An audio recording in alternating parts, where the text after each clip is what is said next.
ఈ దినము దేవుని యొక్క ఆరాధనకి కూడి వచ్చిన మీ అందరికి కూడా క్రీస్తు ప్రేమలో అందరికీ వందనాలు తెలియజేసుకుంటూ ఉన్నారు. దేవునికి స్తోత్రాలు. ప్రియులారా, ఈ దినాన మనము తెలుసుకోబోతున్నటువంటి అంశం ఏంటంటే మన జీవితం పరమార్థం ఏమిటి?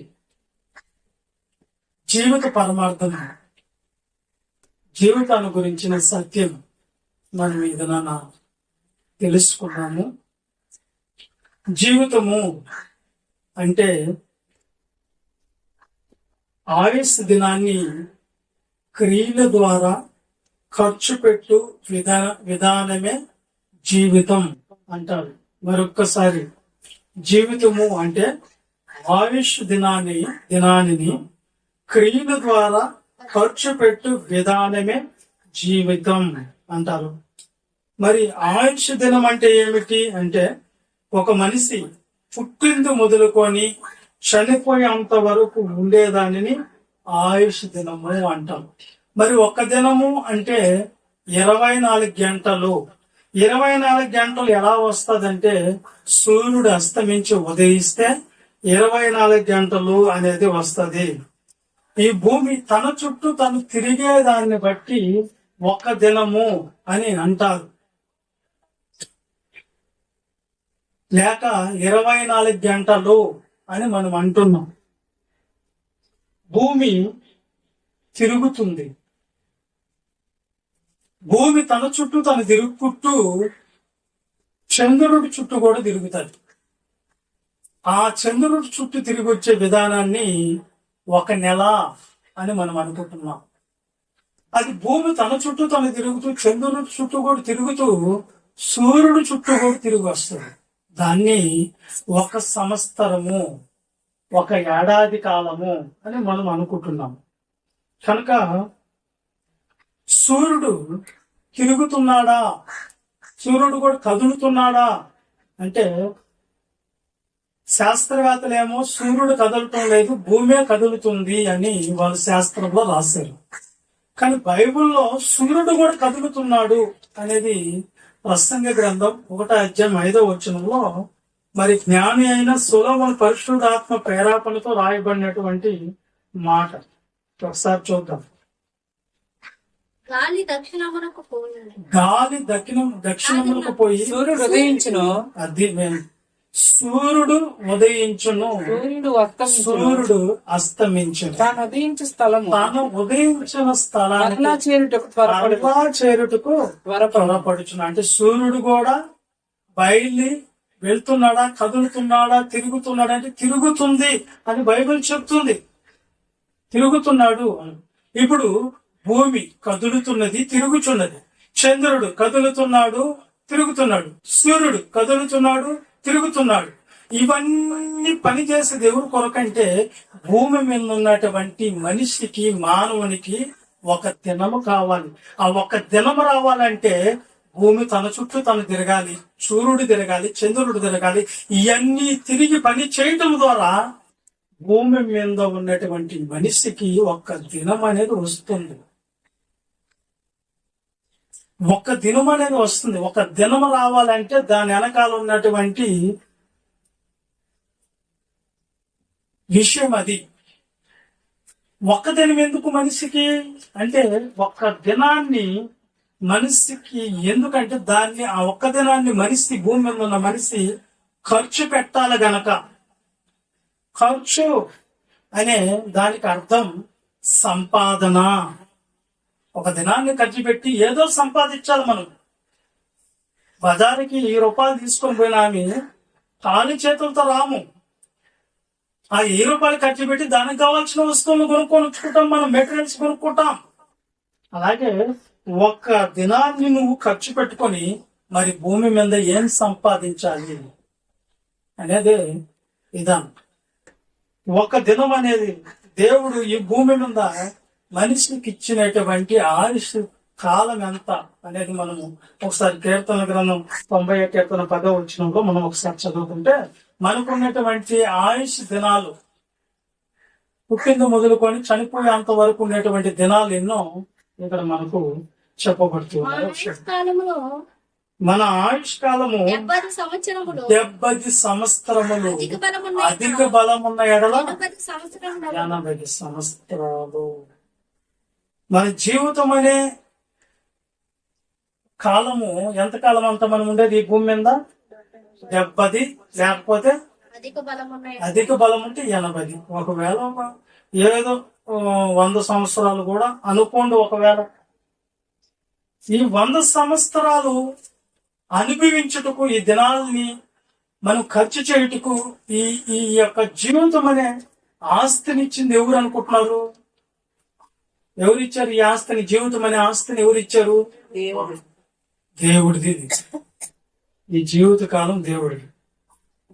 జరుగుతున్నటువంటి దినాలు, రోజులు ఎవరు అయ్యి? దేవుడి. మన ప్రభుత్వం తీసుకుని వచ్చి, అదిగో నాన్న నీకు ఇన్ని దినాలని, దినాన్ని మేమిస్తున్నాం, మా ప్రభుత్వం ఇస్తుందని ఏ ప్రభుత్వం ఇవ్వలేదు మనకు దినాన్ని. ఒక దినం, కాలం, కాలం విలువ మనకి తెలుసు కదా. ఒక దినం పోగొట్టుకుంటే మళ్ళా తిరిగి రాదు ఆ దినం మనకు, మన జీవితంలోకి. Time is gold, time is money. అంటే కాలం చాలా విలువైంది, అది బంగారు కంటే. దాని విలువ తెలిసిన వాళ్ళు ఆ జీవితాన్ని ఎలా ఖర్చు పెట్టుకోవాలో దానికే ఖర్చు పెట్టుకుంటావు. దేవుడు ఒక దినాన నీకు ఈ దినాలు ఇచ్చి, ఈ జీవితాన్ని ఇచ్చి, ఈ దినాలలో నువ్వు దేని కొరకు నువ్వు నీ జీవితాన్ని ఖర్చు పెట్టావని అడగబోతున్నాడు దేవుడు. మన జీవితం 2 క్రియలకు ఖర్చు అవుతుంది. ఏంటి ఆ 2 క్రియలు? క్రియలు అంటే పనులు. 2 పనులు ఉన్నాయి భూమి మీద మనకు, మనిషికి. ఏంటి ఆ పనులు అంటే? 1 చెడ్డ క్రియలు, 2 మంచి క్రియలు. లేకపోతే చెడు మంచి 2 క్రియలు. చెడ్డన్నా జీవించన్నా చచ్చిపోవాలి, లేదు మంచి అన్నా జీవించి చచ్చిపోవాలి, లేకపోతే కొంచెం చెడు కొంచెం మంచి జీవించి చచ్చిపోవాలి. వీటికే ఖర్చు అయిపోతుంది మన ఆయుష్ దినాలు అనేది. ఖర్చు పెట్టుకుంటున్నాం మనం. జీవితాన్ని ఇచ్చిన దేవుడు దాన్ని ఎలా ఖర్చు పెట్టుకుంటావు అనే దానికి ఖచ్చితంగా అడిగేదానికి సిద్ధంగా ఉన్నాడు. నువ్వు ఎప్పుడు చచ్చిపోతావని రెడీగా ఖర్చు పెట్టుకున్నాడు దేవుడు. ఎందుకంటే ఒక 1000 రూపాయలు ఒక భర్త భార్యకి ఇస్తే సాయంత్రం అయ్యేకి లెక్క అడగలేదు 1000 రూపాయలు ఏం చేస్తేవని. తల్లిదండ్రులు పిల్లలకి ఇస్తే ఖర్చు పెట్టుకోమని, దేనికి ఖర్చు పెట్టుకున్నావు నాన్న అని చెప్పి తల్లిదండ్రులు పిల్లలను అడుగుతున్నప్పుడు, మరి జీవితం అనేది దేవుడు ఇచ్చాడు కదా, ఆ జీవితాన్ని దేనికి ఖర్చు పెట్టావు అనేది దేవుడు కూడా నిన్ను అడగబోతున్నాడంట. ఎప్పుడు? నువ్వు చనిపోయిన మరుక్షణం దేవుడికి అదే కావాలి. ఎందుకంటే ఈ రోజులు అనేది దేవుడు ఇచ్చినాడు గనక. అర్థమైందా? జీవితం అనేది దేవుడు ఇచ్చాడు గనక. ఈ జీవితం దేవుడు ఇస్తేనే కదా నువ్వు ఉన్నావు. ఈ జీవితం ఎవరు ఇచ్చారు నీకు? దేవుడు ఇచ్చాడు అనేది మీరు ఆలోచన చేయాలి. ప్రేమ చూడండి, 2 కొరింథీయులకు రాసిన పత్రిక 5వ అధ్యాయం 10వ వచనంలో దేవుడు ఏమి రాపిచ్చాడు చూడండి. ఎందుకనగా తాను జరిగించిన క్రియలు చొప్పున, పనులు చొప్పున, అవి మంచివైనా సరే చెడ్డవైనా సరే దేహముతో జరిగించిన వాటి ఫలమును ప్రతి వాడు పొందినట్లు మనందరము క్రీస్తు న్యాయపీఠం ఎదుట ప్రత్యక్షము కావాలను. చూడండి, మనము ఈ భూమి మీద మన ఇష్ట ప్రకారం బతికేస్తే, మన ఇష్ట ప్రకారం నా జీవితం నా ఇష్టం నువ్వెవరు అడిగేదానికని జీవిస్తే, ఒక దినాన నువ్వేం చేసినా సరే దేవుడి న్యాయపీఠం ఎదుట నిలబడాలంట. అవి మంచివి చేసినా సరే చెడ్డవు చేసినా సరే దేవుడు వాటిలన్నిటిని తీర్పులోనికి తీసుకుని వస్తున్నాడు. నీ దేహంతో జరిగించినటువంటి, నన్ను ఎవరు చూడటం లేదులే అనేవాళ్ళు కొంతమంది. భర్తని కళ్ళకి పెట్టేసాం ఏం కాదు, భార్యని కళ్ళకి పెట్టేసాం ఏం కాదు, పిల్లలు తల్లిదండ్రుల్ని మోసం చేసి ఏమార్చుతున్నారు. అడిగితే మీరేంది అడిగేదానికి అని బ్లాక్ మెయిల్ చేస్తున్నారు. ఇదేనా?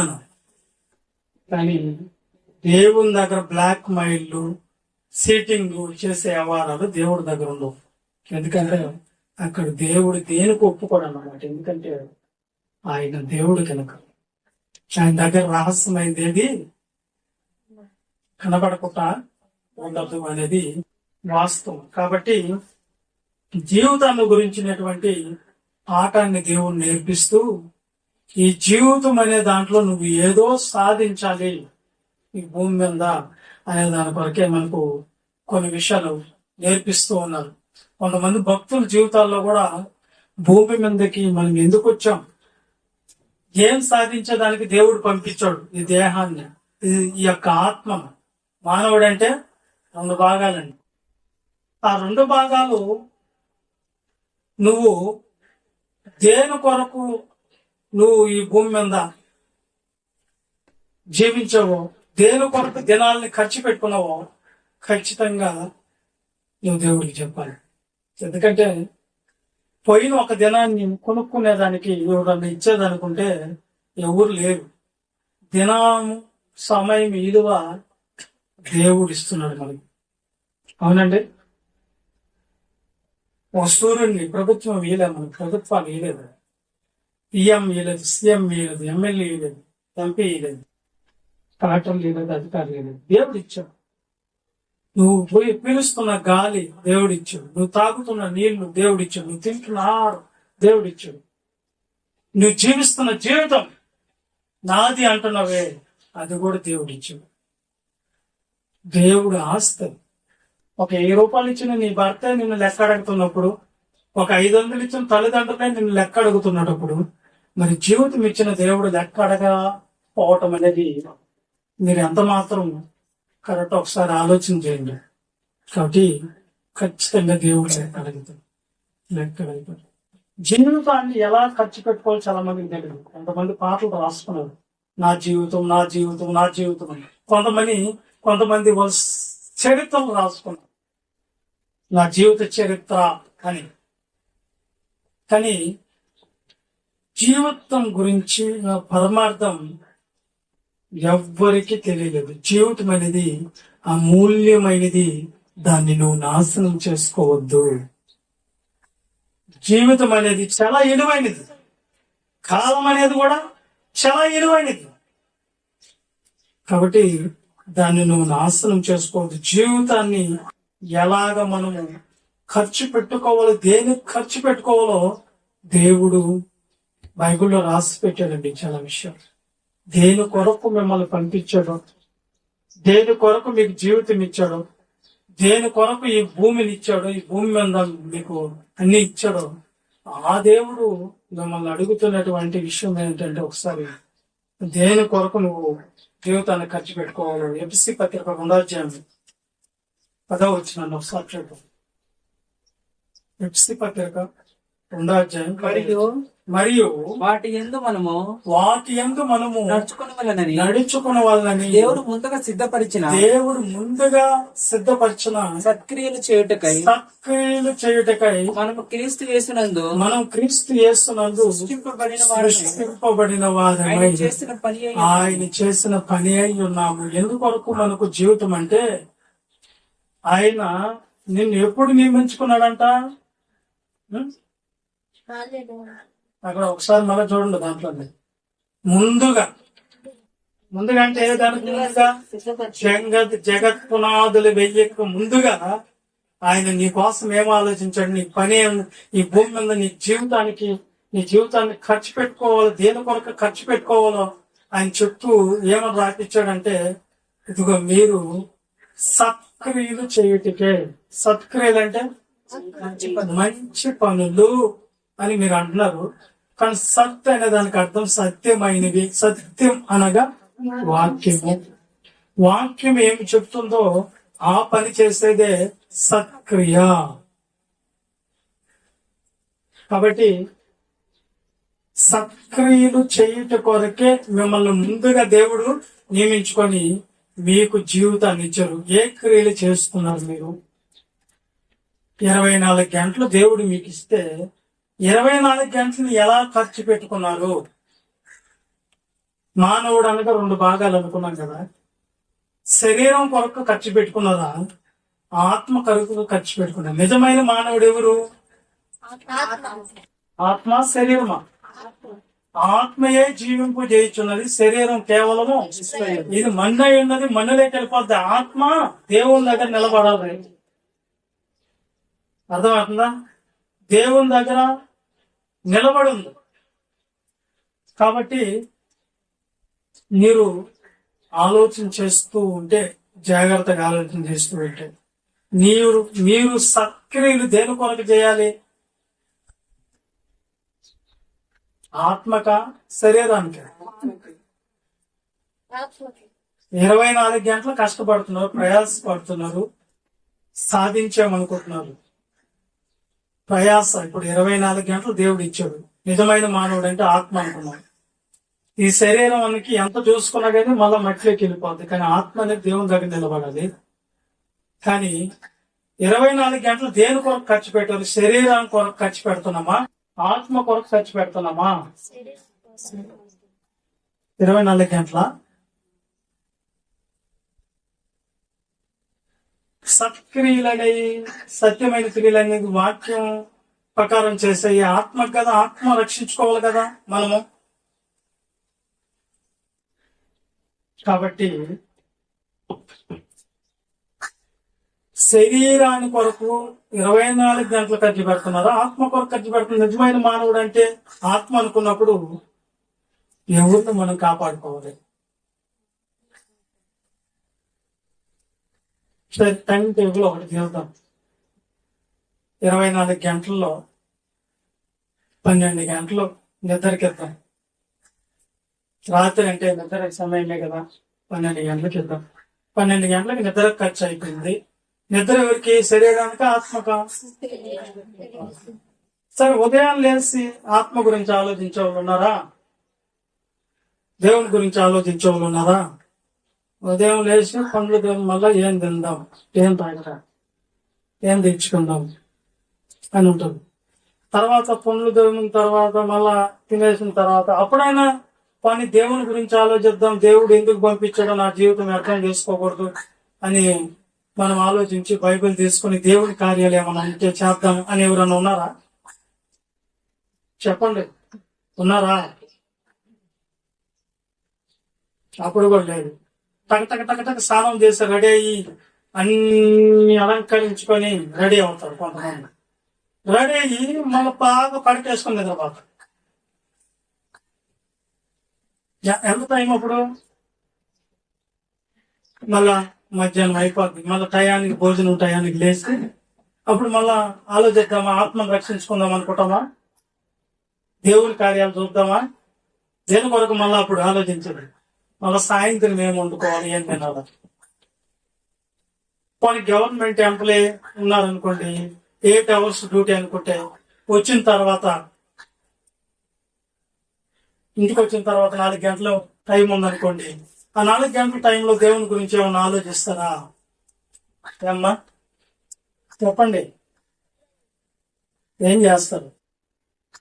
ఒక గంట టైం బాతాకాలు చేయాలి, ఒక గంట టైం కుశలమ్మ ముచ్చట్లు చెప్పుకోవాలి, ఒక సీరియల్ చూసేవాళ్ళు సీరియల్ చూస్తారు, సినిమాలు చూసేవాళ్ళు సినిమాలు చూస్తారు.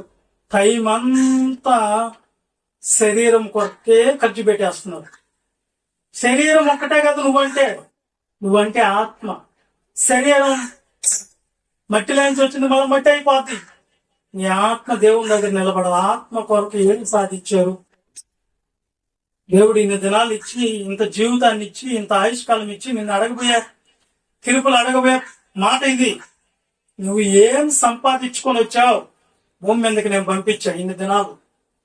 అయ్యా, నేను భూమి మీద ఒక పెద్ద ప్యాలెస్ కట్టాను, బిల్డింగ్ కట్టాను, 4 కార్లు కొన్నాను, 4 కోట్లు డబ్బు దాచుకున్నాను, బంగారు ఇంత బీరువాలో ఉంది అని చెప్పినప్పుడు దేవుడు వాటిని మెచ్చుకొని, రైట్, దీని కొరకే నేను పంపించింది, నిజంగా దీని కొరకే బతకాలి, రైట్, నీకు పరలోకం ఇస్తానని చెప్తాడా దేవుడు? ఏమన్నా ఇస్తాడా?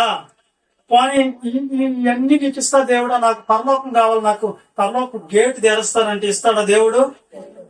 దేవుడు నువ్వు ఏ దాని కొరకు బతకమన్నాను, నువ్వు దేని కొరకు ప్రయాసపడ్డావు, నీ ఎంత రాని వాటి కొరకు ప్రయాసపడ్డావు నువ్వు. నేను జీవితం అంతా కూడగట్టి నేను సంపాదించింది ఏంటంటే కలెక్టర్. నువ్వు కలెక్టర్ అయితే దేవుడు పరలోకం ఇస్తాడా? అది సాధించుకోరమన్నాడా? నేను జీవితం అంతా కూడదోడి కార్యకర్తలు సమకూరి ముఖ్యమంత్రిని అయ్యాను. ముఖ్యమంత్రి అయితే దేవుడికి ఎక్కువ పరలోకం ఇస్తాడా? ప్రధానమంత్రి అయ్యానంటే ప్రధానమంత్రికి ఇస్తాడా? నేను మిలియన్ కోట్లకి అధిపతిని అయ్యాను అంటే అతనికి ఇస్తాడా పరలోకం? వస్తుందా పరలోకం? రాదు. ఎందుకంటే నువ్వు సాధించిన వేయ కూడా శరీరానుసారమే నీ వెంట, నువ్వు చనిపోయిన తర్వాత నీ ఎంట రానివై, నీ ఎంట వచ్చాయి నువ్వు సంపాదించుకుంటున్నావు. దేవుడు నీ అంటే ఏమొస్తుందన్నా? నీ అంటే ఏమొస్తుంది? నువ్వు ఈ భూమి మీద విడిచిపెట్టిన తర్వాత ఈ మంచివైనా సరే చెడ్డమైన తమ జరిగించిన క్రియలు చొప్పున నీ ఎంత వస్తాయంట రేపు. ఎక్కడికి? దేవుని దగ్గరికి. ఇతని చెడ్డోడు ఇన్ని చెడ్డ కార్యాలన్నా అక్కడ నీ యొక్క పాపాలు చిట్టా, లేకపోతే పాపాల యొక్క మూట ఇప్పబడుతుంది, లేదా మంచి కార్యాలు చేస్తున్నవి కూడా అక్కడ ఇప్పబడుతుంది. అవి మంచివైనా సరే చెడువైనా సరే నువ్వు జరిగించినటువంటి నీ జీవితంలో నువ్వు చేసిన తప్పులు, నువ్వు చేసినటువంటి పొరపాట్లు, నువ్వు చేసినవన్నీ దేవుని దగ్గరకు వస్తాయి. అందుకొరక దేవుడు ఈ భూమి మీద మనల్ని పంపించింది సత్క్రియలు చేయుటకే. అంటే వాక్యానుసారమైనటువంటి మార్గాల్లో నువ్వు నడిచేదాని కొరకే దేవుడు నిన్ను ఈ భూమి మీద పంపించాడంట. దాన్ని మర్చిపోయారు అందరూ. ఉదయం లేచి శరీరం కొరకు పాకలాడటం, పోరాటం, గొడవలు, కొట్లాట్లో మనం చదువుకున్న పోయిసారి మీ పోరాటాలు యుద్ధాలు ఎందుకు వస్తున్నాయంట? మీ అవయవాల్లో పోరాడుతున్నా, మీ భోగెచ్చలు నిమిత్తమే కదా ఈ కొట్లాట్లు యుద్ధాలు వస్తున్నాయి. దాని కొరకు కాదు ఈ భూమి మీద మనిషి బతకాలించింది. అది ఆత్మీయులకు సంబంధించింది కాదు, అది లోక సంబంధమైనది. నేత్రాస, శరీరాస, జీవోప డంబం అది అపవాద ద్వారా కలిగినవే. అవి వాటి కోసం కాదు నువ్వు బతకాలించింది భూమి మీద. ఒకవేళ సావు అనేది ఈ రోజు వచ్చితే, లేదా ప్రభు రాకడా రేపు వస్తే అవేవి నీ అంట రావు. నీ ఎంట వచ్చే వాటి కొరకు నువ్వు నీ జీవితాన్ని ఖర్చు పెట్టి వాటిని సంపాదించుకోవాలి. ఏంటయ్యి? సత్క్రియలు చేయి. ఏం క్రియలయ్యి? మంచి పనులు చేయి. మంచి చేయి. మంచి చేసేదానికి నువ్వు ముందుకు నడు. మేలు చేసే కార్యక్రమం, మేలైనది చెయ్యనిరుగుండి అలా చేయకపోవటం పాపం అన్నప్పుడు, మేలైనది ఏం చేస్తే వాడికి మేలు మనం చేసినట్లు? ఏది చేస్తే మనిషికి మనం మేలు చేసినట్టు చెప్పండి. దేవుని వాక్యం చెప్పి నరకము నుంచి వాళ్ళని తప్పించటమే వాళ్ళకి మనం చేసే మేలు. అది చేయండి. ఆ మేలు కూడా చేయలేమా పక్కన వాళ్ళకి? అలా చెయ్యి ఎరుగున్నాం మనం. పక్కన వాళ్ళు నరకానికి పోతారని తెలుసు, కానీ మనకి తెలుసు ఆ మేలు చెయ్యాలి వాళ్ళకని. చెయ్యము. కానీ నువ్వు పాపివే కదా, పాపివి. చూస్తూనే ఉన్నావు నరకానికి పోతాడు పాపి. మేలు చేయలేదు. ఓకే, ఇప్పుడు నేనేమంటానంటే మీ జీవితాన్ని దేవుడు ఎందుకు ఇచ్చారంటే దాని సత్క్రియలు చేయటకు మమ్మల్ని ముందుగా దేవుడు ఈ భూమి మీద పంపించింది. సత్క్రియలు అంటే మంచి మనస్సు, మంచి గుణ లక్షణాలు, దేవుని యొక్క దైవత్వం యొక్క లక్షణాలు మనము ప్రజల్లోనికి తీసుకునేలాగా నువ్వు అది కలిగి ఉండాలి. ఆత్మీయ పిల్లలాగా ఆత్మీయంగా మనం జీవించాలి ఈ భూమి మీద. అది దేవుడు కోరుకుంటున్నాడు. అందుకనే అలాగా జీవితాన్ని దేనికి ఖర్చు పెట్టుకోవాలో చాలా మందికి తెలియటం లేదు. ఖర్చు పెట్టుకొని జీవితాన్ని వ్యర్థం చేసుకున్న వాళ్ళు చాలా మంది ఉన్నారు. ఈ లోకంలో ఎన్నో సంపాదించుకున్నారు, పరలోకం లేదు వాళ్ళకి. కానీ దేవుడు చెప్పింది సంపాదించుకోలేదు చాలా మంది. దేవుడు చెప్పింది ఏంటి అంటే జీవితాన్ని నువ్వు ఎలా ఖర్చు పెట్టుకోవాలో చెప్తున్నాడు. మోషే ఎలా ఖర్చు పెట్టుకున్నాడు? మోషే గురించి హెబ్రీ పత్రిక 11:24 ఏం రాయబడి ఉందో చూడండి త్వరగా. మోసే పెద్దవాడైనప్పుడు విశ్వాసమును బట్టి ఐగుప్తు ధనము కంటే క్రీస్తు విషయమైన నింద గొప్ప భాగ్యమని ఎంచుకొని అల్పకాలము పాపభోగము అనుభవించట కంటే దేవుని ప్రజలతో శ్రమ అనుభవించటమే మేలని ఎంచుకొని ఫరో కుమార్తె యొక్క కుమారుడని. చూడండి, ఆ రోజుల్లోనే జీవితాన్ని ఎలా ఖర్చు పెట్టుకోవాలో నేర్పిస్తున్నాడు. ఎవరు? దేని కొరకు ఖర్చు పెట్టుకోవాలో నేర్పిస్తున్నాడు మోజెస్. దేని కొరకు పాకలాడాలి, దేని కొరకు ప్రయాసపడాలి, దేని కొరకు శ్రమ పడాలి అనేది నేర్పిస్తున్నాడు. అమ్మ అన్నది, నానా ఐగుప్తు సింహాసనం నీదనన్నా, రాజుగా అవ్వు, ఐగుప్తులో ఉన్న సర్వ సుఖాలన్నీ అనుభవించు, నువ్వు నీకే అన్ని ఏం కావాలన్నా భూమి మీద నువ్వు నిరభ్యంతరంగా సర్వ సుఖాలు పాప భోగాలు అనుభవించమన్నది అమ్మ రాణి. అప్పుడు మోషే ఆలోచించాడు, మమ్మీ నువ్విచ్చే సింహాసనం ఓ అంటే ఒక 30 సంవత్సరాలు ఉంటది. ఈ భూమి మీద ఉండదు ఏది నా ఎంత రాదు రేపు చనిపోయినప్పుడు. నువ్వు చూపించేటువంటి ఈ పాపపు భోగాలు ఇవన్నీ శాశ్వతం కావు. నీ ధనము శాశ్వతం కాదు, నీ బలగము శాశ్వతం కాదు, నీ బంధువులు శాశ్వతం కాదు, నీ రక్త సంబంధాలు శాశ్వతం కాదు, నీ ఆస్తి పాస్తులు శాశ్వతం కావు.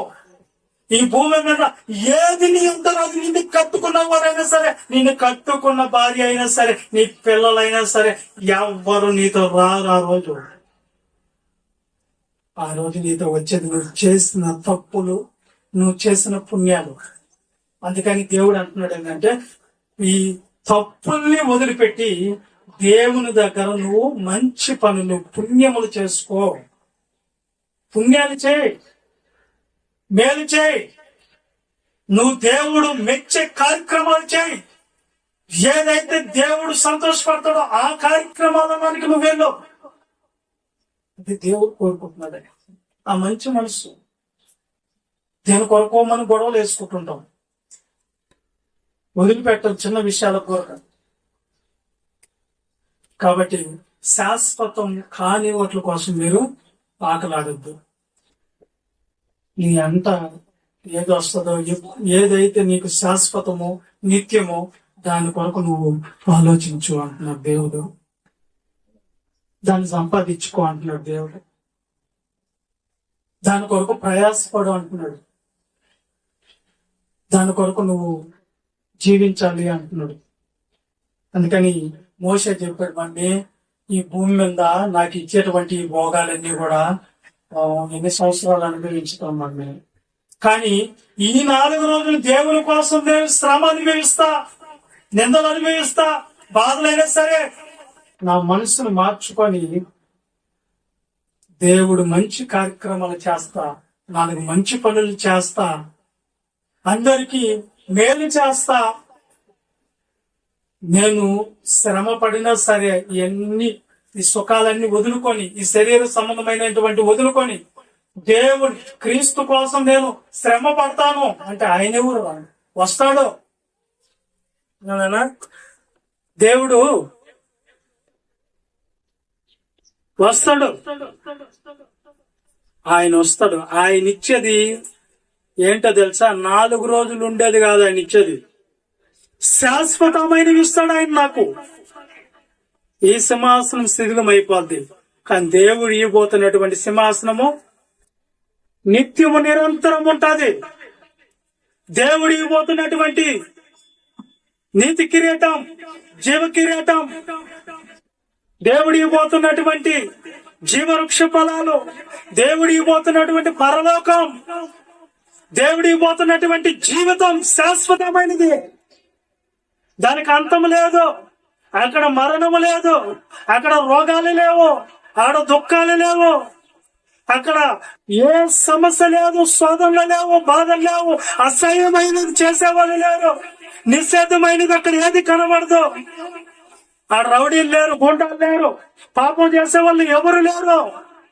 అక్కడ ఎప్పుడు ఆనందం ఉంటదంట, అక్కడ ఎప్పుడు సంతోషం ఉంటదంట.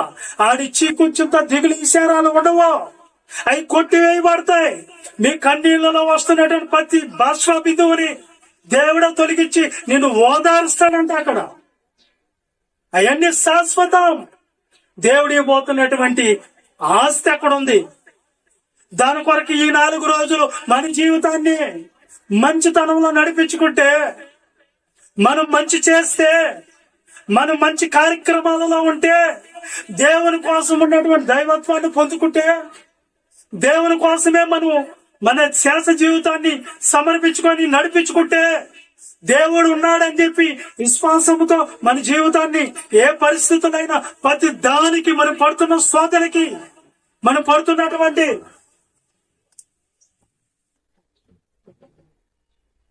పడుతున్నటువంటి ప్రతి నిందలకి, ప్రతి అవమానానికి, ప్రతి ఇబ్బందులకి, ప్రతి సమస్యలకి, శ్రమలకి దేవుడు ప్రతిఫలంగా నీకు చేతంగా ఇవ్వబోతున్నటువంటి ఎంతో ఉంది అక్కడ. దాన్ని సంపాదించుకోండి. దేవుడు సంపాదించుకోమని భూమి మీద సంపాదించుకోండి. నీతో రాంది వద్దు. నీ ఎంట వచ్చేది సంపాదించుకో. ఏది వస్తుంది నీ ఎంట నువ్వు ఆలోచించేది. ఏది కావాలో నీ అంట వచ్చేది ఏదో చూసుకోండి. దేవుడు జీవితాన్ని ఇచ్చింది వ్యర్థంగా ఖర్చు పెట్టుకోమని కాదు. చాలా మందికి జీవితం విలువ తెలియక వాళ్ళు దాన్ని వ్యర్థం చేసుకుంటూ ఉన్నారు. నువ్వైనా గ్రహించుకో, జీవితం ఎందుకు ఇచ్చాడు దేవుడు. 24 గంటలు ఇస్తే 24 గంటలు శరీరం కోసమే కాదు, ఆత్మ కోసం ఖర్చు. నీ ఆత్మలో ఉన్నటువంటి మాలిన్యం, చేదు అనుభవాలు, చీకటి బ్రతుకు రహస్యాలన్నీ తొలగించుకొని దేవుడి కోసం నువ్వు స్వచ్ఛమైన మనసుతో, పరిశుద్ధమైన హృదయంతో, పరిశుద్ధతను, నిర్దోషత్వాన్ని సంపాదించుకునే దాన్ని చూడండి. బాగా ఆలోచించండి. టైం టేబుల్ చెప్పారు. 24 గంటలు. దేనికి ఎన్ని గంటలు ఇస్తున్నారు? శరీరానికి ఎన్ని గంటలు అయిపోతుంది? 24 గంటలు శరీరం కొరకు ఆలోచిస్తూ ఉన్నారు. కనీసం గంట ఆదివారం ఒక్కరోజు ఉదయాన్ని 1 గంట లేకపోతే 1.5 గంట కూర్చుంటుంది. ఆ తర్వాత మళ్ళీ దేని కొరకు? శరీరం కొరకు ఆలోచించారు, ఆత్మ కొరకు ఆలోచించారు. మీకు 2 పిల్లలు ఉన్నారనుకోండి, ఒక కుమారుని మాత్రమే బాగా చూసుకుని ఇంకో కొడుకుని వదిలిపెట్టేస్తే ఎట్లా అండి? ఇద్దరిని సమానంగా ప్రేమించాలి కదా. ఇప్పుడు 2 కొడుకులు ఎవరు చెప్పండి? ఇప్పుడు మీకు 2 కొడుకులు. ఆత్మ ఎవరు? శరీరం ఎవరు? నేనే ఆత్మను, నేనే శరీరాన్ని. శరీరాన్ని అనే కొడుకును మాత్రమే చూసుకుంటున్నాడు. ఆత్మ అనే కొడుకును మాత్రము 3 పూట్ల శరీరానికి ఏ డోకా అన్యాయం జరగదు. అన్యాయం జరిగితే ప్లేట్లు అక్కడ పగిలిపోవాలంటే ఏం కూర ఇప్పుడు? ఏం దొరకలా, నాకు పచ్చడి కొట్టానండి. ఆ రోజు ప్లేటు పైకి వెళ్ళిపోతుంది, కింద పడిపోతుంది. అది అప్పుడప్పుడు జరుగుతుంటాయి. అర్థమైంది? ఎందుకు? శరీరం అంత రోసం. శరీరం కోసం 3 పూటలు అన్నా గాని ఖచ్చితంగా దీనికి అన్నం పెడతాం. తర్వాత 4 పూటలు తినేటప్పుడు కూడా తింటారు. ఓకే, బాగానే ఉంది. కానీ ఆత్మ గురించి ఇంకొక కుమారుడు లెక్క వింటున్నావా? ఆత్మకేదే ఆహారం ఏది? ఆత్మకి ఆహారం ఏంది? వాక్యం కదా. ఆత్మ కొరకు ఆలోచిస్తున్నా. ఉదయం 9కి డ్యూటీకి పోయి 5 గంటలకు వస్తుంది. 5 గంటల నుంచి ఆత్మ కొరకు వాడికి అన్నం పెట్టాలి, పెట్టకపోతే ఎట్టా అని ఆలోచిస్తున్నారా? ఆలోచించడం లేదండి. ఏం చేస్తున్నారు? ఒక్క కొడుకునే ప్రేమిస్తున్నావు అంటే నువ్వు పక్షపాతం నువ్వు తీసుకో ఎక్కడ వేయాలా? పక్షపాతంతో చూసే వాళ్ళకి ఎక్కడ శిక్ష? నరకం లేదు. కాబట్టి శరీరం అనేది నువ్వు చూసుకుంటున్నావు, కానీ ఒక అబద్ధం ఈ శరీరం ఈ రోజు కనిపిస్తుంది, రేపు ఊడిపోదు, మట్లోకి వెళ్ళిపోదు. కానీ ఆత్మ సావు లేనిది దేవుని దగ్గర నిలబడింది. నువ్వు అబద్ధాన్ని మాత్రం బాగా చూసుకుంటున్నావు, రేపు నిజంగా నిలబడే ఆత్మను మాత్రం చూసుకోవటం లేదు. ఆత్మ గురించి ఏంటి చెప్పండి? ఆత్మకు ఆహారం ఎప్పుడు పెట్టాడు? నీ వాక్యమే నా పరవశము, నీ వాక్యమే నా ఆత్మకు ఆహారము, నీ వాక్యమే నా పాదములకు దీపము, నీ వాక్యమే నా అంతవారికి చాలు. ఏమర్థమైంది ఇప్పుడు మీకు? పాట అయితే పాడతారు, కానీ నిజంగా ఆత్మకు ఆహారం పెడుతున్నారా? వాక్యమైన ఆత్మ. నేను ప్రార్థన చేసే రోజుల్లో స్టార్టింగ్ లో దేవుణ్ణి నమ్ముకున్నప్పుడు మామిడి తోపుల్లోకి వెళ్ళి పాముల మధ్యలో కూడా ప్రార్థన చేసేది. వాక్యం చదివి పరవశం అయిపోయేది. 3-4 రోజులు ఆకలి అనేది మర్చిపోయేది ఒక్కోసారి ప్రార్థనలో ఉంటే. వాక్యం అంత ఆనందం ఇచ్చేది, అయినా తగ్గేదిలే. శరీరం సన్నగిలేదు లేదు, తగ్గేది లేదు, అంత తృప్తినిచ్చేది దేవుని మాటలు. ముందు ఉంటే కడుపు నిండిపోద్ది, ఇంతే కదా. కాబట్టి ప్రియులరా, గమనించి ఆత్మను బలపరచుకోండి. దేన్ని బలపరచుకోవాలి? దేన్ని కాపాడుకోవాలి? ఇప్పుడు ఆత్మనే బలపరచు. ఆత్మను కాపాడేది ఏంటి? ఇప్పుడు మీ ఆత్మను కాపాడుటకు శక్తి కలిగిన వాక్యాన్ని మీరు సాత్వికముతో, మీరు ఇనువారు మాత్రమై ఉన్నారు కానీ దాన్ని ప్రకారం నడిచే వాళ్ళు కారు. ఎందుకంటే కనిపిస్తుంది, ఎన్నో రోజుల నుంచి వాక్యం వింటున్నా గాని బైబిల్ వాక్యం ఏముంది చెప్పేదా? పైనుండి వచ్చిన జ్ఞానం మృదువైంది, సులభంగా లోపడేది. చెప్పండి, లోబడుతున్నారా? నీ భర్తకి నువ్వు లోబడుతున్నావా? లేకపోతే నువ్వు దేవుడు వాక్యానికి లోబడుతున్నావా? సులభంగా ఉందా? కష్టంగా ఉందా? పైనుండి వచ్చి జ్ఞానవంతులు అలా ఉంటారు. ఓకే, అలాంటి జ్ఞానం లేదు చాలా మందిలో. సేవకుని నేను చూసి ఒకసారి ఒక మాట ఇట్లా మంచిది కాదని గర్దిస్తే వింటాంలా ఎవరు చంద్ర, దాంట్లో అర్థమైపోద్ది సేవకుడుకు ఉన్నటువంటి అధికారం ఖండించుటకు, గద్దించుటకు, శిక్షించుటకు దేవుడు ఇచ్చాడు. కానీ ఎవరి కొరకై? మీ ఆత్మలకు మేలు చేస్తే దాని కొరకే మిమ్మల్ని కాయాలా, దేవుడికి లెక్క చెప్పాలనేది. ఓకే, ఇప్పుడు 24 గంటలు నువ్వు నీతో కూడా రాని ఓట్ల కోసం ఖర్చు పెట్టేసుకుంటే నీతో కూడా వచ్చేదాని కొరకు నువ్వు ఏం చెప్తావు? రేపు దేవుని క్రీస్తు నాయకుపేట ఎదుట ఆ రోజు పోయి ఆడ బాధపడితే కుదరదు. భూమి మీద ఉన్న ఎన్ని వదిలేయాలి, ఆడికి వెళ్ళిపోవాలి. అప్పుడు నువ్వు అయ్యా నాకు ఇక్కడ ఏమి రాలేదు నా కోసం అంటే అక్కడ కుదరదా? నువ్వు సంపాదించుకోవాలి దేవుని కార్యం. ఎవరికైనా సువార్త చెప్పావా? ఎవరినైనా దేవునిలోకి నడిపించావా? ఎవరికైనా దేవుని మాటలు చెప్పావా? వాక్యం చదివావా? వాక్యంలో ఎదిగావా? దేవుని కార్యక్రమాల్లో పాలు పొందేవా? ఇవన్నీ దేవుని దగ్గర చెప్పాలి. అందుకని దేవుడు లెక్క అడిగేదానికి రెడీగా ఉన్నాడు. ఎందుకు లెక్క అడుగుతాడంటే దినాలు ఇచ్చింది ఆయన కాబట్టి, జీవితాన్ని ఇచ్చింది ఆయన కాబట్టి అడుగుతాడు. మోసే గారు కూడా ఆ జీవితం విలువ తెలుసుకొని ఆయన 120 సంవత్సరాలు బతికాడండి భూమి మీద. 40 సంవత్సరాలు ఈజిప్ట్ లో యుద్ధం నేర్చుకునే దానికే జరిపింది. 40 సంవత్సరాలు ఖర్చు అయిపోయింది. మరి 40 సంవత్సరాలు వాళ్ళ దొర్ల మందని మేపేదానికి జరిపింది, పెళ్లిళ్ళు చేసుకుని పిల్లలు చూసుకునేదానికి. మరి ఇంకో 40 సంవత్సరాల్లో ఈ 80 సంవత్సరాలు అర్థమైపోయింది అంతా కూడా ఆ 40 సంవత్సరాల్లో చేసేసాడు దేవుని కోసం. ప్రతి ఒక్కరిని దేవుడు లెక్క అడుగుతాడు. నీ జీవితంలో దేవుని కోసం ఏం చేశావు? నువ్వు ఎలా బతికావు? ఏం సంపాదించుకొని వచ్చావు? నీతో కూడా వచ్చింది ఏంటి అని అడగబోతున్నాడు దేవుడు. మోషన్ చూసి నేర్చుకోండి. అల్లపు కాలపు సుఖభోగాలను అనుభవించుట కంటే దేవుని ప్రజలతో శ్రమ అనుభవించి నిందలు అనుభవించుట ఎంతో భాగ్యమని ఎంచుకున్నాడంట. ఎందుకంటే శాశ్వతమైన దేవుడు ఇస్తాడు ఇక్కడ నిందల పాలైన వాళ్ళకి, కష్టాలు అనుభవించిన వాళ్ళకి, బాధలు అనుభవించిన వాళ్ళకి అనేది వాస్తవం. ఇకపోతే దావీదు గారు, నీకు ఇప్పుడు ఇంకా ఉందని అనుకుంటున్నావు నీ జీవితం, ఏముందలే పాస్టర్ గారు చెప్తా ఉంటారు, ఇంకా ఉందా నేను చేయబోయేదే అనుకుంటున్నారు కొంతమంది. కానీ ఇప్పుడు నువ్వు దేవుని దగ్గర ప్రార్థన చేయి. దావీదు గారు అడిగాడు, ఏమని అడిగాడు? నువ్వు 39 కీర్తన 4వ వచనం చదవండి. దావీదు గారు ఏమి అడిగాడు చూడండి ఒకసారి, ఫాస్ట్ గా చదవండి. ఆయన జీవితంలో దేవుడు ఏమి అడుగుతున్నాడు చూడండి. 39 కీర్తన 4వ వచనం. యెహోవా ఎట్లున్నది? నా అంతం అంటే నేను చచ్చిపోయే రోజు ఎలా ఉంటది అని అడుగుతున్నాడు ప్రార్థన చేసి.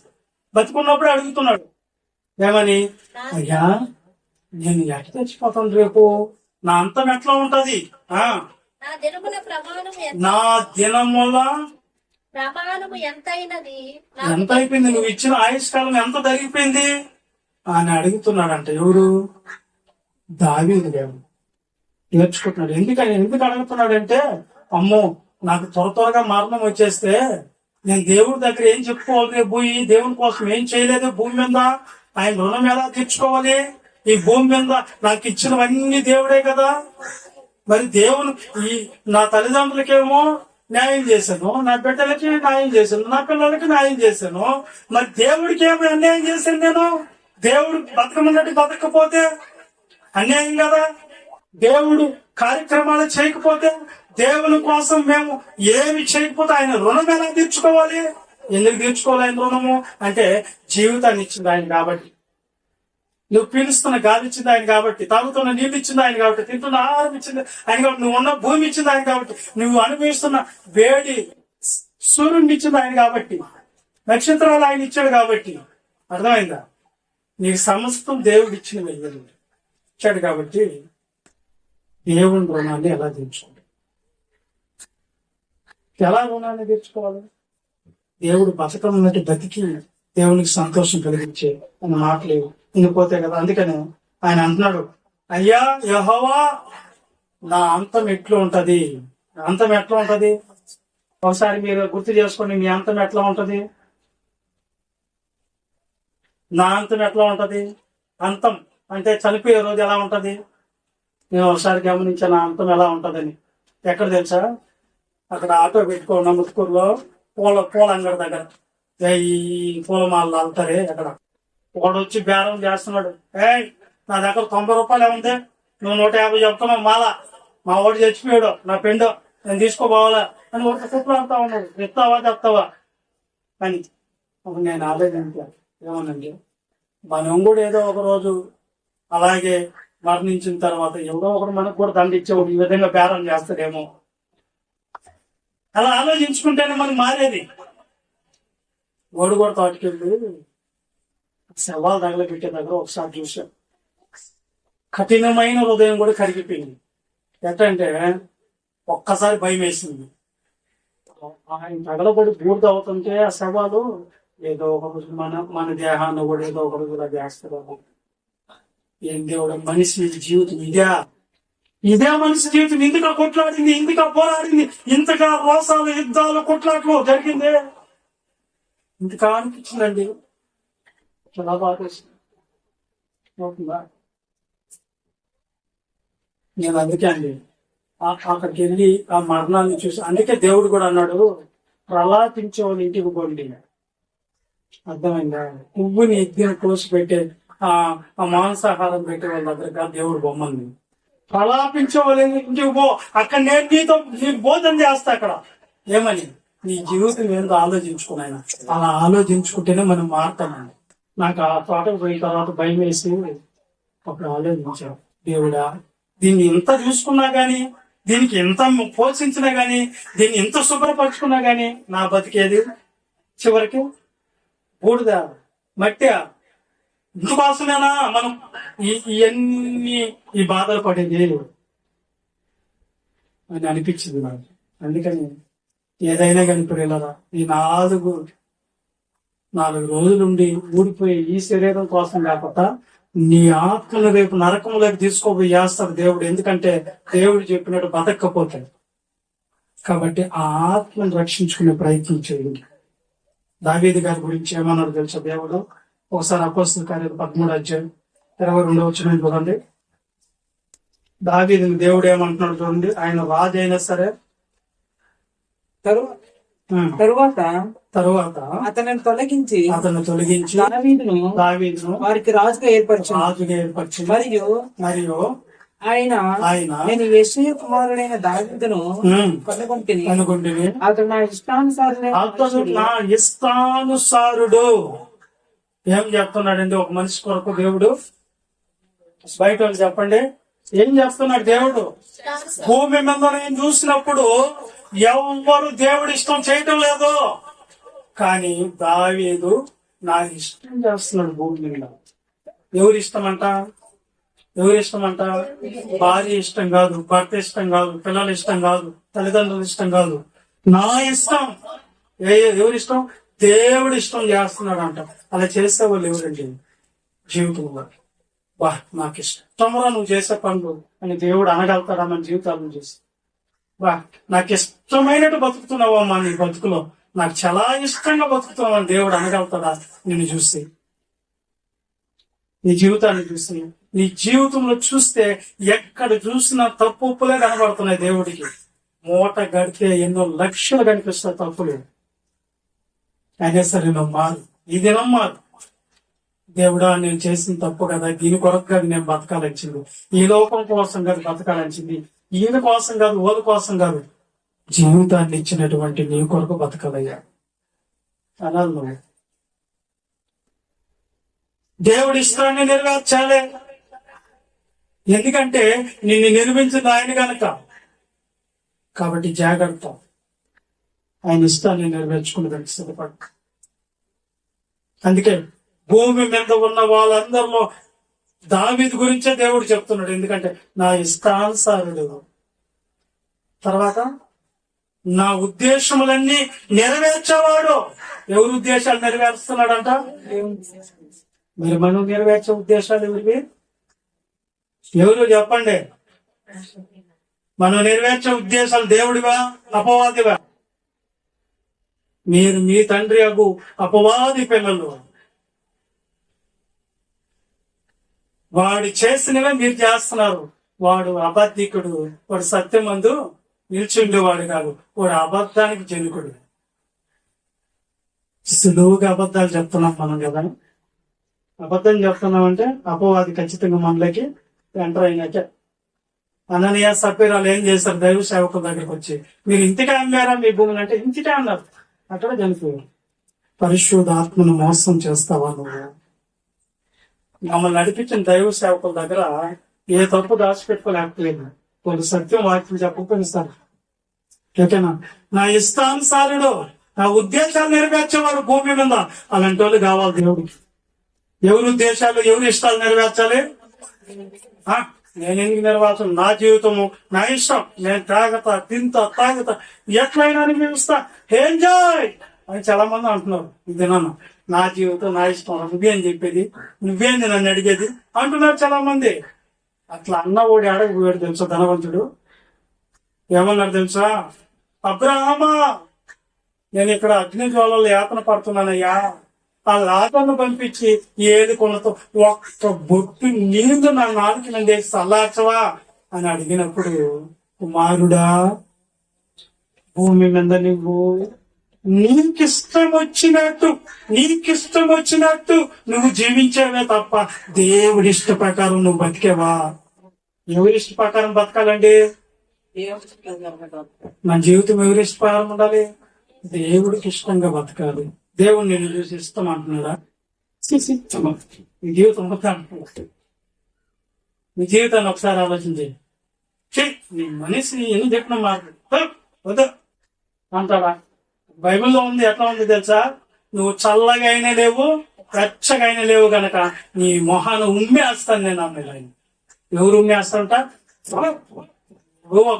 బతుకుతున్నా దేవుడు అని చెప్పి ఎందుకు ఆ బతుకు అంటున్నాడు అంట దేవుడు. అలాంటి జీవితం వద్దు మనకు. ఏ జీవితం ఉండాలి మనకు? దేవుడికి ఇష్టంగా ఉండాలి. దేవుడి దేనికి ఇష్టపడతాడో మీకే తెలుసు, నాకంటే కూడా. ఈ మాట మాట్లాడితే, బూతులు మాట్లాడితే దేవుడు ఇష్టపడ్డని మనకు తెలుసు, కానీ మాట్లాడతాం. అప్పుడు దేవుడు ఏమనుకుంటాడు తెలుసు, నా ఇష్టం నెరవేరుస్తున్నాను సోదరి అండు. ఏమంటాడు, ఇంక మారవా అంటాడు. ఇంతకాలం అండి.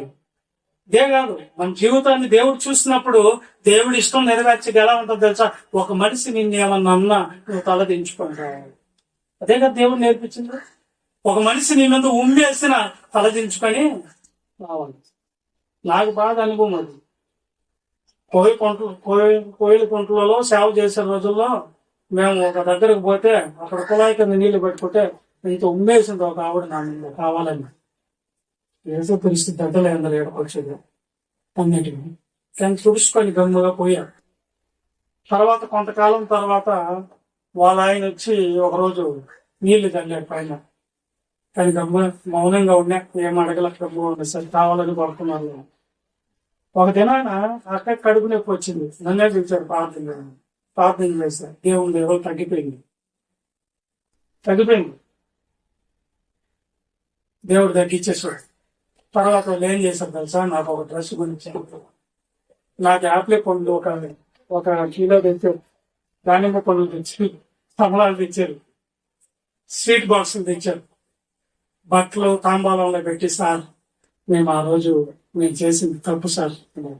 ఏంటది అంటే, నువ్వు తగ్గించుకో, దేవుడు నిన్ను చేస్తాడు. ఒక రోజు తగ్గింపు ఉండదు చాలా మందికి.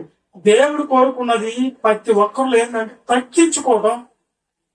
నా జీవితంలో తగ్గింపు ఉండదు, తగ్గించుకోవడం.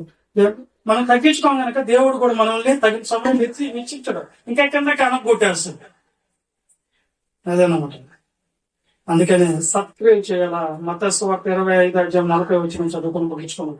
సత్క్రియలు అంటే ఏం చేయాలో చెప్తాను చూడండి. ఎలా చేస్తే దేవుడు మెచ్చుకుంటున్నాడు. త్వరగా 25:40 టైం. అందుకు రాజు మిక్కిలి అల్పులైన నా సహోదరుల్లో ఒకరికి మీరు చేసితిరి గనుక నాకు చేసితిరని నిశ్చయంగా చెప్పుచున్నాను. అక్కడ గొర్రెల్ని మేకల్ని కలిపి అక్కడ పోగు చేస్తాను, మేకల్లో నుంచి గొర్రెల్ని విడదీస్తాను. కుడి పక్కన ఉన్న వాళ్ళని చూసి, ఇదిగో ఒక సహోదరుడికి మీరు చేస్తారు కనుక. సహోదరుడు అంటే ఎవరు? దేవుని పని చేసేవాడు, సేవకుడికి మీరేం చేశారు? ఆ పైన చదవండి, ఏమేం చేశారని చెప్తున్నాడు ఆయన. ఏమేం చేయమన్నాడు కానీ చదవండి పైన. నేను వస్త్రహీనుడిని అయి ఉంటిని అని అంటారు చూడండి. ఉందా? చదవండి ఆడ మనం చదవండి. ఆయన ఏమేం చేయమన్నాడు?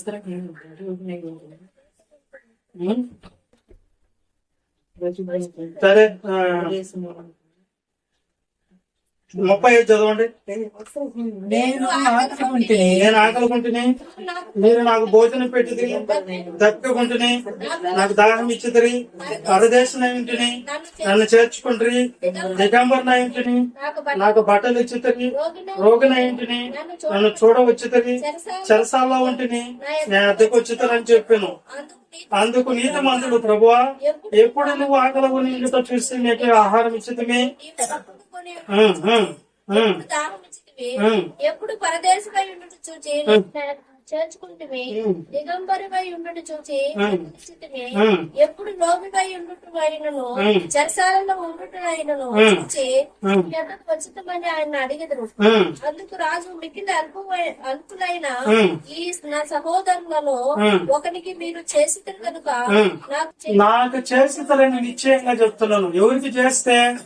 దేవుని సేవకులుగా వచ్చి మీకు వాక్యాన్ని చెప్పి మిమ్మల్ని నడిపించే వాళ్ళకి మీరు ఎన్ని చేస్తే, దప్పుగా ఉన్నారు, దాహాన్ని తీర్చారు, బట్టలు లేకపోతున్నప్పుడు బట్టలు ఇచ్చారు, రోగగా ఉన్నప్పుడు చూడవచ్చారు, ఎన్ని ఉన్నాయండి. ఇవన్నీ ఏంది? సత్క్రియలు. అవి పరలోకంలో వాటికి తీర్పు ఇచ్చాడు దేవుడు. ఏమనంటే, మీరు ఇలా చేసినందుకు మీకు ఏమిస్తున్నాను, మీకు ఏదైతే వాగ్దానం చేశాడు తండ్రి, ఆ రాజ్యంలోనికి మీరు వెళ్ళండి, స్వతంత్రించుకోండి. మీరు అవి చేస్తున్నారు? అసలు చేస్తున్నారా? ఎప్పుడైనా దాహానికి ఇస్తారా? ఎప్పుడైనా బట్టలు ఇచ్చారా? ఎప్పుడైనా ఇంకేముంది రోగ అయి ఉండేటప్పుడు మీరు పరామర్శించారా? చేశారా అసలు ఈ క్రియలు చెప్పండి? సత్క్రియలు చేశారా? ఈ మంచివి కదా? మరి చేశారా? సేవకుని ప్రోత్సహించారా? చేయనప్పుడు మిమ్మల్ని ఎక్కడ వేసేస్తాడు? కొంచెం ముందుకు పోయి చదువుకోండి. అది కూడా చదువు, అది కూడా చదివి చెప్పేస్తా. వాళ్ళని ఎందుకు పంపించాడు ఒకసారి. అదే ముందుకు పోయి చదువుమ్మా. 39 చదువు. 31 నుంచి చదువు. తన మహిమతో ఉమ్. మనుషు కుమారుడు ఉమ్. ఆయనతో కూడా 33 చదివి. తన కుడి వైపున ఉమ్. గొర్రెలను ఎడమ వైపున ఉమ్. మేకలను నిలువబెట్టెను. ఉమ్. అప్పుడు రాజు తన కుడి వైపున ఉన్నవారిని చూచి, ఉమ్. నా తండ్రి చేత ఆశీర్వాదింపబడిన వారులారా రండి. ఓకే 41 చదువమ్మా. అప్పుడు ఆయన ఉమ్. ఎడమ వైపున ఉండేవారిని చూచి, ఉమ్. శపింపబడిన వారులారా ఉమ్. నన్ను విడిచి అపవాదికిని ఉమ్. వాని దూతలకు సిద్ధపరచబడిన ఉమ్. నిత్యాగ్నిలోనికి పోవుడి. ఉమ్. నేను ఆకలి కొంటిని, ఉమ్. మీరు నాకు భోజనం పెట్టలేదు. పెట్టలేదు, సేవకుడు పెట్టలేదు కాబట్టి మీకు కూడా అది అడుగుతున్నాడు. దప్పికొంటిని, ఆ. మీరు నాకు దాహం ఇయ్యలేదు. ఈలే.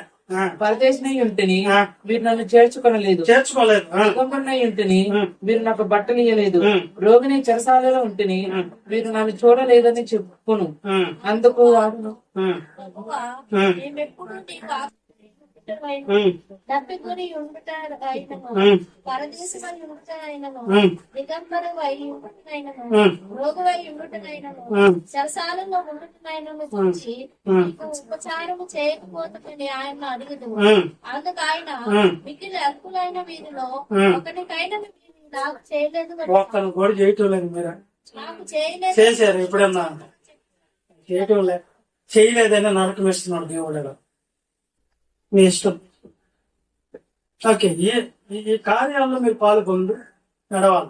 ఎందుకని చెప్పాడు, ఎవరైనా మీ ఇంటికి వచ్చి సువార్త చెప్పినప్పుడు గిన్నెడు మంచినీళ్ళు ఇయ్యాలని చెప్పి, గిన్నెడు ఏం సరిపోతాయన్నా, దీన్ని తీస్తే సరిపోతుంది, ఇంకా ఎక్కువ వస్తుంది మాకు అంటే కాదు అది అర్థం. కాబట్టి చెయ్యాలి. దేవుడు సేవకుడిని ప్రోత్సహించి ఆయన మనకి నేర్పించేవాడు కనుక ఈ కార్యక్రమాలు చేస్తే ఉంటుందని బైబిల్ చెప్తుంది, ఏం కాదు.